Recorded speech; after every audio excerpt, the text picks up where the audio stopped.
Mavo mana Konsul koçusunun dokmuşa Qaynam restoranı var deymiz, Yilişa degan bino.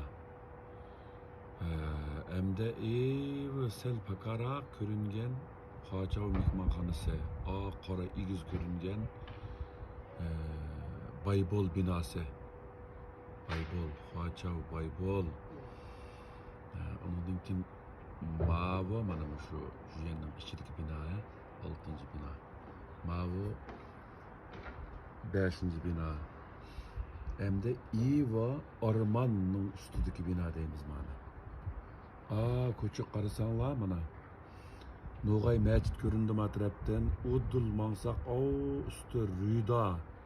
Noğay mecitinin tarafındaki Herembağ.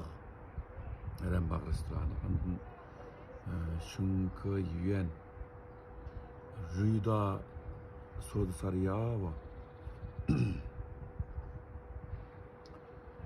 Mındalı qarasanglar mana Aksaray mehmonxonasi degan. Aksaray mehmonxonasi. Bu yerdan qarasaqlar binoning orlig'idagi Seyyana 3-chi doktorxona.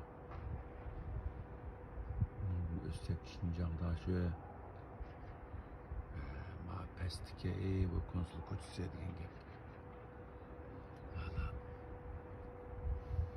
Mavo hamda Xinhuanello deymiz, shu til yeziq komiteti bilan radyo, televiziya dashosi ninki aile qurib ishadi. Bu Sayyuli Mavoliqi 7-yo'l Joyizan Abduz Bikat. Üstüge qarasanglar Yamalika degan shu, Yamaliq tog'.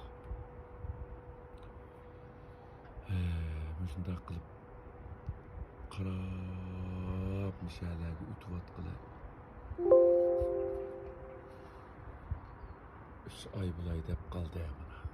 3 oyga oz qoldi. Bo'pti. Partiya, hukumat bizning manfaatimizni, salomatligimizni, tinch omonligimizni, bexatarligimizni o'ylab shunday qilyotdi. Shunga partiya, hukumatimiz o'zi qachon bizni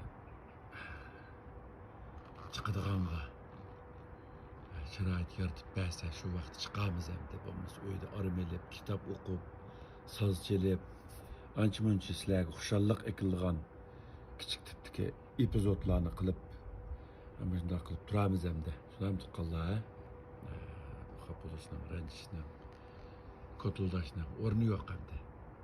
Partiya, hukumat bizning salomatligimizni, bexatarligimizni demasa, o'yturinglar demdi. Talaq chiqay haqman ular bir-birini yuqtirish deb qo'yibas nima mal. Shunga to'g'ri tushunaylamdi.